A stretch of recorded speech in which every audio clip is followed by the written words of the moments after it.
So I've been advocating now for months that you have to be prepared for what's going to happen politically and, of course, financially. Now, I've said over and over again, chaos creates political instability, which leads to financial instability. And again, we're seeing that every single day, right? Every single day with the stock market, trillions have been lost. I think more than 6 trillion has disappeared. Some of that did bounce back, but then we went back to it again yesterday. So all this chaos is going to affect our pocketbooks one way or another. Now, the other thing that I've been saying endlessly, I don't care what side of the political aisle you're on. You can be in the red state, blue state, purple state. You could be a Republican, Democrat, or an independent. Somehow it's going to affect you. See, I really don't care what side of the political aisle you are because whatever you pay for eggs, I'm paying for the same too. We're both paying the same price for the eggs. We're both going to get hit with a 25% tariffs on cars and everything else. I think China's like at 100, 140% now at this point. But it's all the same. See, regardless of politics, there's economics, and our economics are going to be the same regardless of your politics. So I have said over and over again, how do you prepare for this? And my answer is I don't know because your situation is unique.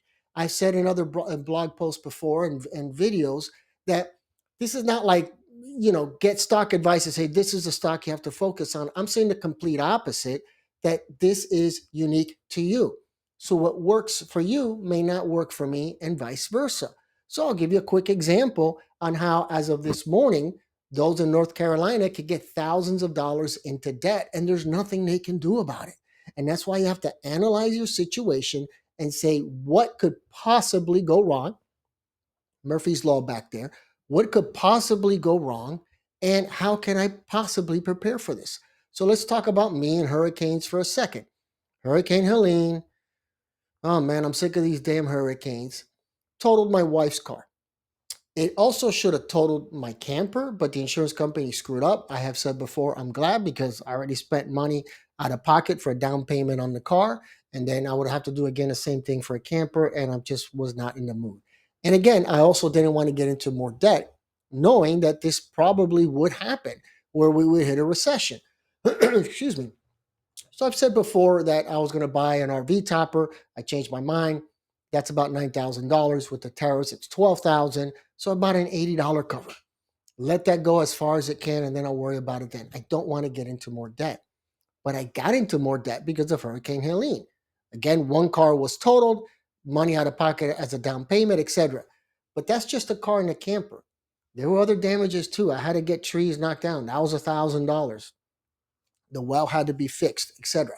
I was probably out 3 or 4 grand, somewhere around that general area. Now, luckily, FEMA reimbursed me for some of those expenses because the insurance company doesn't cover that. You have to meet the deductible, etc. I didn't meet the deductible, and I'm still not done. I have to spend about $1,500 to fix my steel shed roof. But again, this is part of analyzing things. Should I spend the $1,500? The $1,500 isn't the issue.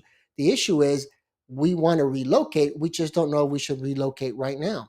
What's going to happen with real estate? What's going to happen with mortgage interest rates? I had mentioned before, what if my wife relocates? She's in corporate America, so it's not a big deal. But then the company starts doing cutbacks, and first one in is the first one out. So I said, we need to wait. But wait means I'm not spending $1,500 on the roof. The roof is fine. I mean, it works. Water's not getting in, but it's something that I don't know. I don't like the way it looks. So I should fix it. And the other thing is, again, the camper. But now let's go to FEMA for a second. I got reimbursed for some of my expenses. Who knows, how many people were damaged or property, had to stay in a hotel room. Our neighbors had to stay in a hotel room. I think they moved, because the hotel rooms would get packed or they were already reserved, I think 7 times in 9 days. Their house had significant damage. So FEMA's there just for that, to help out during those situations. But Trump, as we know, wants to get rid of FEMA.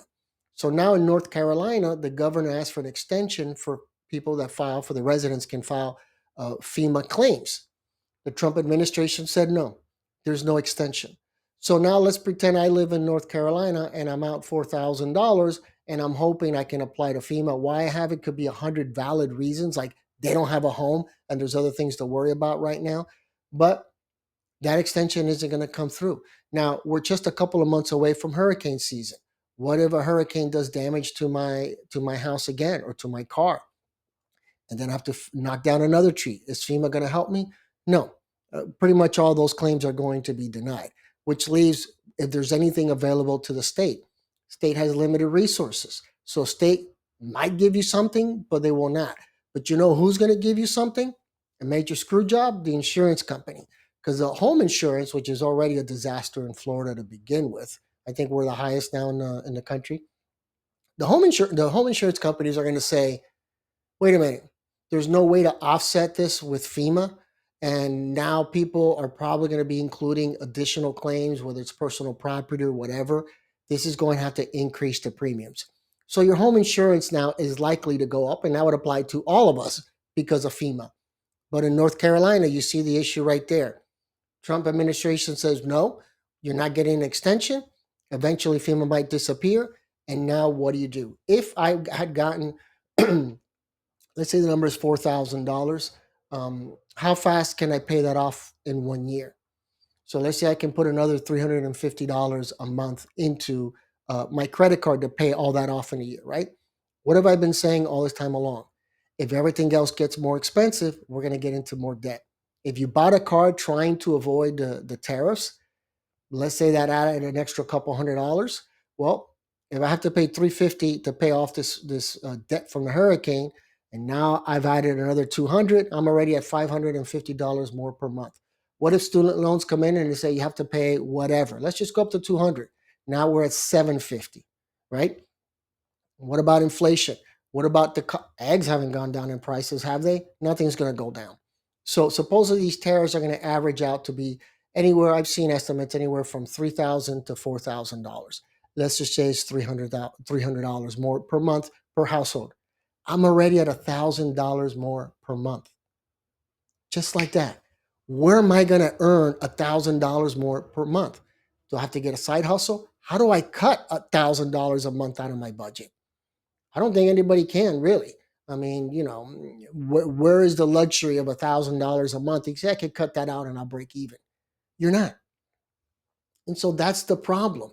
Just like that, you can get into debt. So the question is always, how can you reduce that liability? What could you do? I've seen people, here's a term that's going to come back into style: staycation. We haven't heard that one in a while. People are going to do staycations. You go on social media, they're saying we're not going anywhere, we're canceling our trips, etc. I know people in retail where people are coming back and returning items. And if you ask them why, they're saying we're concerned about the economy. Now may not be the time to get into more debt, to spend more money. Again, look at me. I'm not buying the RV topper. I'm not relocating. I'm not fixing my garage yet. But now another hurricane comes. I can't count on FEMA for those extra $2,000 or $3,000 that would do wonders for me. And so, and by the way, North Carolina voted for Trump all three times. You have to be prepared. And this is just another example. We have yet to really feel the pinch, but we will. We're still in April. We're not even midway through yet. Trump hasn't even been in office 3 months. Not even 3 months yet. So what about 3 months from today? What about 6 months from today? You're going to be feeling that pinch. And so the only thing you can do is figure out your situation, sit down, write it out, look at the angles, come back the next day. Did I miss an angle? Come back the next day. Did I miss another angle? And try to cover as many angles as you can. Unfortunately, I see it's like the dam, and there's cracks, and you're putting one finger here, then another one here, and another one here, and you're trying to cover up all those cracks. Because if not, you're going to end up in more debt that you can handle, and you're going to end up ultimately filing for bankruptcy. All right. So take care of yourselves, North Carolina. Sorry about the bad news, but we all have to be prepared.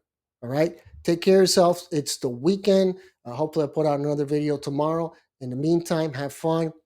Try to relax somehow. I know it's not an easy thing to do, but we have no choice, right? We got to play with the